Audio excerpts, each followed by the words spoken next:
आज की इस वीडियो में आज हम प्रतिरोधों के संयोजन का दूसरा पार्ट करेंगे। यानी इसके पहले वाले वीडियो में हमने सरणीक्रम संयोजन के ऊपर पढ़ा था। सरणीक्रम संयोजन में हमने जो है प्रतिरोधों का फार्मूला निकाल लिए थे। आज हमको पढ़ना है समांतर क्रम संयोजन, इंग्लिश में पैरेलल कॉम्बिनेशन कहते हैं।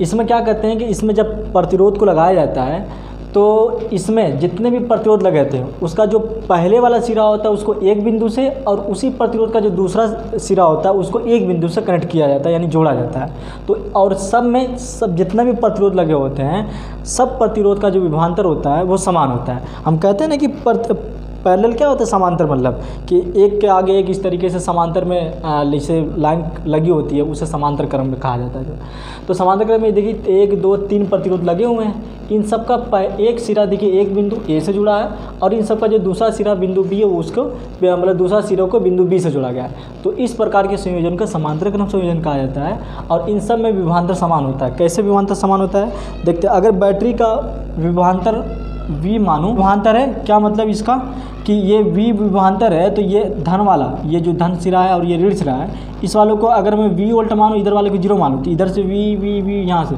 A बिंदु का विभवांतर V हो गया, और यहाँ से 0 होते यहाँ पर B पर B का विभवांतर कितना हो गया, 0 हो गया।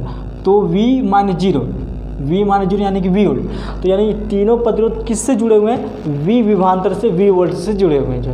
तो इस प्रकार के संयोजन को क्या कहा जाता है, समांतर क्रम संयोजन कहा जाता है। ठीक, तो हमने लिख भी दिया कि समांतर क्रम संयोजन में प्रत्येक प्रतिरोधों के पहले सिरों को एक बिंदु से तथा दूसरे सिरों को दूसरे बिंदु से, और इन सब का जो विभवांतर होता है वो एक ही होता है। अब अगर बैटरी में से अगर मैं मान लूँ कि आई धारा निकाल रहा हूँ, चलिए पहले ओम के नियम लगा के देखते हैं।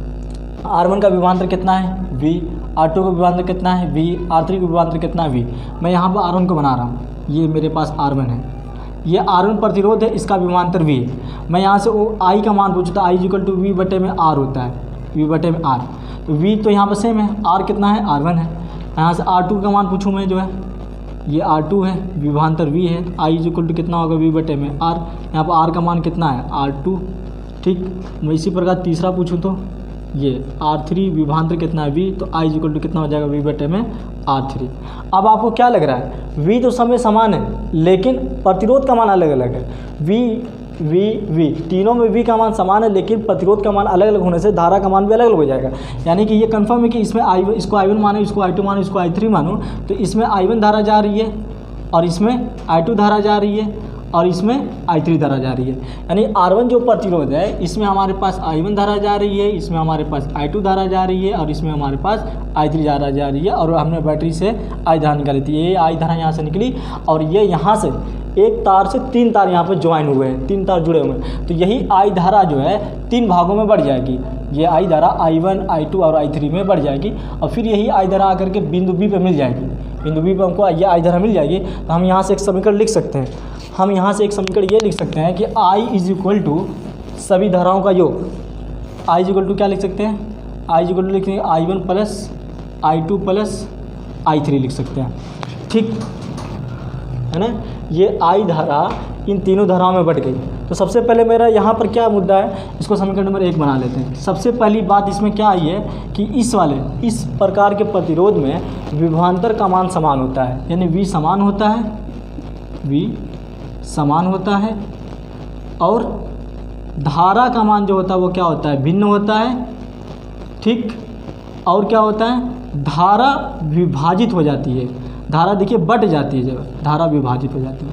तो 3 चीज़ें याद रखना इसमें जो है समांतर क्रम संयोजन में, कि विभवांतर का मान समान होता है, धारा का मान अलग अलग होता है, और धारा विभाजित होती है, यानी कुल धारा का मान इन सारे धाराओं के योग के बराबर होता है, यानी I = I1 plus I2 plus I3 होता है। ठीक, अच्छा, अब अगर बैटरी से, अब ये V वोल्ट की जो बैटरी है और ये जो I धारा निकल रही है, ये जो बैटरी को ये तीनों प्रतिरोध नहीं दिखाई देते हैं, वो एक प्रतिरोध पर काम करती है जिसका नाम है तुल्य प्रतिरोध। तुल्य प्रतिरोध मैंने बताया था कि ऐसा प्रतिरोध जो यहाँ पर जो जोड़ा गया जो प्रतिरोध है, इसके स्थान पर अगर लगा दें, इसके स्थान पर अगर एक प्रतिरोध लगा दें तो परिपथ के धारा पर कोई प्रभाव नहीं पड़ता। इस प्रकार के प्रतिरोध को क्या कहते हैं, तुल्य प्रतिरोध कहते हैं। तो ये तीनों को निकाल कर मैंने एक प्रतिरोध लगा लिया, विभवांतर निकाल लिया, और I धारा यहाँ से हमने निकाल दी। I धारा यहाँ पर गई, सब जगह I धारा, कहीं विभाजित नहीं हुई, ये I धारा, यहाँ से होते हुए I धारा बैटरी में I धारा चली गई। तो यहाँ से मैं I बराबर क्या लिख सकता हूँ, यहाँ से I = लिख सकता हूँ V बटे में R। V विभवांतर है आरई प्रतिरोध V/RE लिख सकता हूँ। तो यहाँ से I का मान रख दें I1 I2 I3 सबका मान रख देते हैं। यहाँ से I1 का मान V/R1, I2 का मान V/R2, I3 का मान V/R3, इन सब का मान रख दिया तो देखते हैं फिर क्या मिलता है हमको। जो आइए रख देते हैं I = V/RE और I1 = V/R1 और I2 = V/R2 और I3 = V/R3। ठीक, हमने सबका मान रख दिया। अब यहाँ से सब में सब V कॉमन करके काट देंगे। 1/RE = कितना आ जाएगा 1/R1 + 1/R2 + 1/R3 आ जाएगा जो।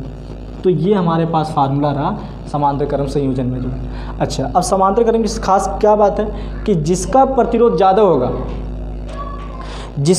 ज़्यादा होगा उसमें धारा का मान सबसे कम होगा। क्यों? क्योंकि I = V/RE। देखिए RE जितना ज़्यादा होगा उतना धारा का मान कम होगा जो। ठीक, तो जिस वाले प्रतिरोध का मान जितना अधिक होगा उसमें धारा का मान उतना कम होगा जो है। ये बात ध्यान में रखना है। अच्छा, अगर मैं एक एग्जांपल ले लूँ कि प्रतिरोध का, कि मान लेते हैं R1 हमारे पास 2 ओम है, R2 हमारे पास 3 ओम है और R3 = हमारे पास 6 ओम है। तो तुल्य प्रतिरोध ज्ञात करना है। तो यहाँ पर रख देते हैं R1 R2 R3 का मान। तो 1/RE = R1 का मान है 2, R2 का मान है 3, R3 का मान कितना है 6। इन सब का लसा हमारे पास कितना आ जाएगा 6 आ जाएगा। ठीक, तो 2 × 6 3 एकम 3, 3 दूना 6 2 एकम 2 और 6 एकम 6 1 एकम 1, 3 2 5 1 6, 6/6 कैंसिल होकर कितना आ जाएगा 1 आ जाएगा। RE ऊपर जाएगा, RE = कितना आ जाएगा 1 ओम आ जाएगा। क्या मतलब इस बात का जो है 2 ओम 3 ओम 6 ओम, इन सब में सबसे बड़ा कौन है 6 ओम, सबसे छोटा कौन है 2 ओम। जो तुल्य प्रतिरोध निकल करके आया वो सबसे छोटे से छोटा निकल करके आया। और सड़ीकरण में उल्टा था, सड़ीकरण में 2 3 6 कितना हो जाएगा 2 3 5 और 6 11 ओम, यानी कि सबसे बड़े से बड़ा प्रतिरोध आ जाता है सड़ीकरण में। और समांतर क्रम में उल्टा छोटे से छोटा आ जाएगा प्रतिरोध का मान, जो तुल्य प्रतिरोध का मान।